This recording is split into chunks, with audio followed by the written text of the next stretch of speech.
Ngocok, mana tadi kunci kereta itu? Minta dulu. Mau kemana kau Pak Ucok? Udah malam. Gak usah kau tanya-tanya. Jangan kau larang aku. Mau kemana pun aku pergi.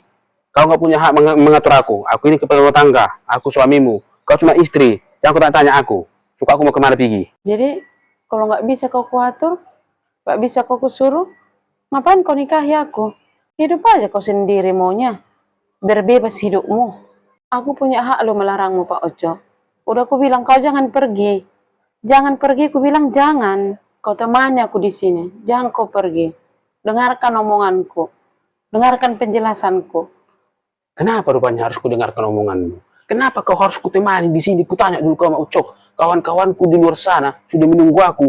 Mereka ingin bersamaku, tertawa bersama-sama di situ, nongkrong terbahak-bahak. Aku istrimu, makanya aku melarang kau. Jadi kalau kau istriku, berhak aku melarang kau keluar dari rumah ini karena ini udah malam. Kan kawan-kawanku juga sudah nunggu di sana rumah Ucok.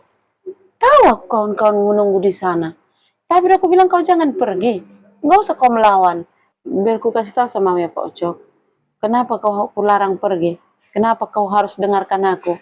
Dan kenapa aku bilang kau harus mencintai istrimu dan menemani istrimu? Iya, kenapa? Kenapa harus kayak gitu?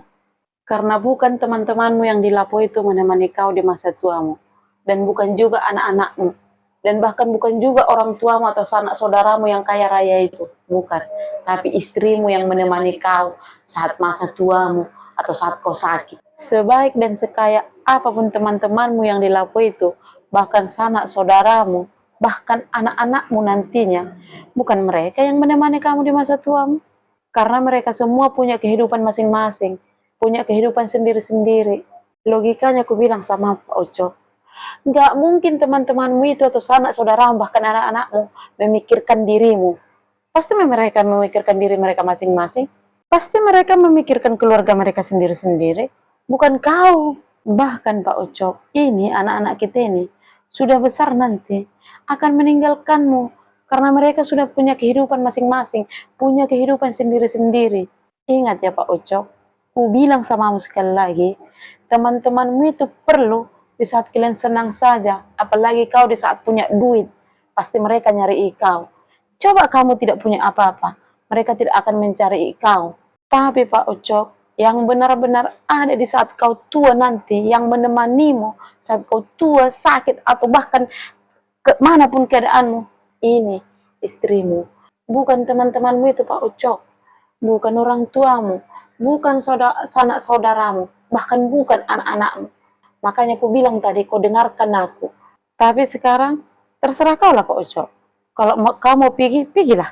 Tapi ingat ya Pak Ucok, di saat kau nanti sakit, di saat kau tua, bahkan di saat kau membutuhkan aku, ini istrimu yang ku bilang tadi kau dengarkan. Gak bakal mau aku mengurus kau. Aku tinggalkan kau. Jumpai teman-temanmu itu. Camkan itu baik-baik.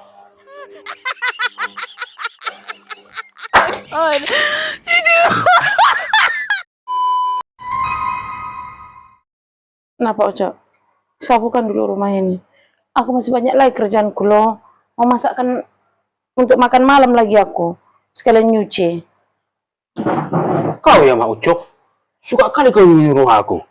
Tahu kau Mak Ucok, kalau aku kesuruh yang nyapu rumah ini, untuk apa kau nikahi?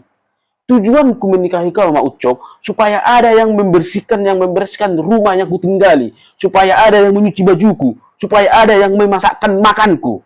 Ini aku pula yang kau suruh untuk nyapu ini. Sama. Aku juga menikah dengan kau. Aku pikir kau meratukan aku. Ini enggak.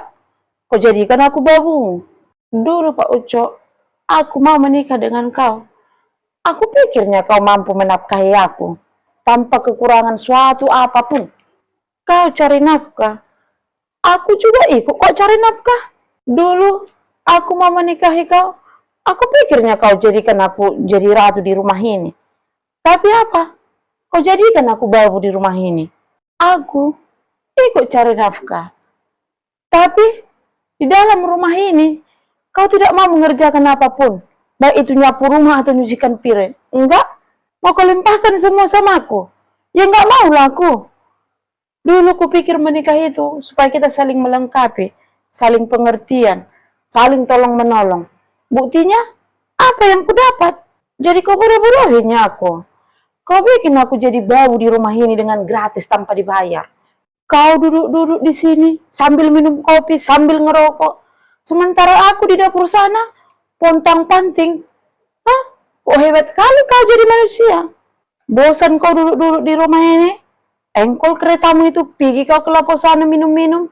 Hah? Sementara aku di dapur sana, pontang-panting aku tiap hari. Belum lagi cari nafkah, belum lagi untuk membereskan rumah semua. Kau limpahkan sama aku. Pulang kau dari lapo sana, gak ada makanan kau tengok, marah-marah kau sama aku. Lama-lama kau tengok di rumah ini, macam kau bodoh-bodohi aku.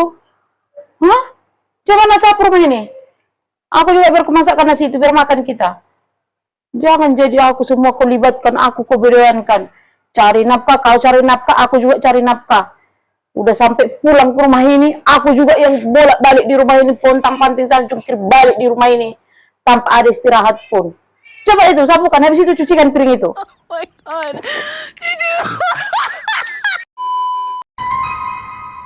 Mocok-mocok. Tengok dulu. Hah? Ini fotomu dulu, tiba-tiba saya tengok aku ini fotomu di medsos. Rupanya kau dulu cantik ya. Cantik, putih, langsing. Bukan kayak sekarang, ha? Gembul kayak gini, gemoy. Gak ada ubahnya kau seperti mak lampir. Pakaian lu pun tak kemana-mana, gak bisa merawat diri. Rupanya dulu kau cantiknya rupanya. Jadi sekarang kau ngejek aku, Pak Ucok? Aku bukan ngejek Mak Uco, tapi kan faktanya memang seperti itu loh. Itu udah ngejek namanya, Pak Ucok. Harusnya kau itu tidak menertawakan istrimu, tidak mengejek istrimu. Harusnya kau malu sama dirimu sendiri, Pak Ucok. Biar tahu kau lagi ya, Pak Ucok ya. Aku seperti ini, mengorbankan kecantikanku, mengorbankan bentuk tubuhku. Itu semua Pak Ucok ku korbankan demi ngasih kau gelar seorang ayah. Itu semua Pak Ucok, pengorbanan seorang ibu yang tidak bisa kau bayar dengan apapun. Kenapa kau ku bilang harusnya malu? Hah? Di luar sana Pak Ucok, istrinya yang udah melahirkan, dihadiahi mobil lah, uang lah, handphone kesukaan istrinya, bahkan uang yang banyak. Aku, apa yang ku dapat setelah melahirkan anakmu? Cacian yang ku dapat dari kau. Biar tahu kau ya Pak Ucok, fisik ini, semua bentuk tubuhku ini, bisa kok ku rubah. Bisa kok ku kembalikan badanku seperti anak gadis dulu. Yang pertama kali kau melihat aku, bisa. Tapi yang jadi pertanyaanku sekarang, kau ada modal nggak Pak Ucok? Kalau kau nggak ada dana Pak Ucok, bagusan kau diam aja, nggak usah banyak bacot. Kalau kau tengok badanku dulu waktu gadis, cantik, ramping, bentuk pinggang ada, itu artinya orang tuaku berhasil merawat aku. Jadi Pak Ucok, kalau sudah menikah, badanku hancur seperti ini, itu artinya Pak Ucok, kau sebagai suami tidak beres untuk memenuhi semua keperluan istrimu. Jangan hanya menuntut aja kau tahu. Modali istrimu kalau mau cantik.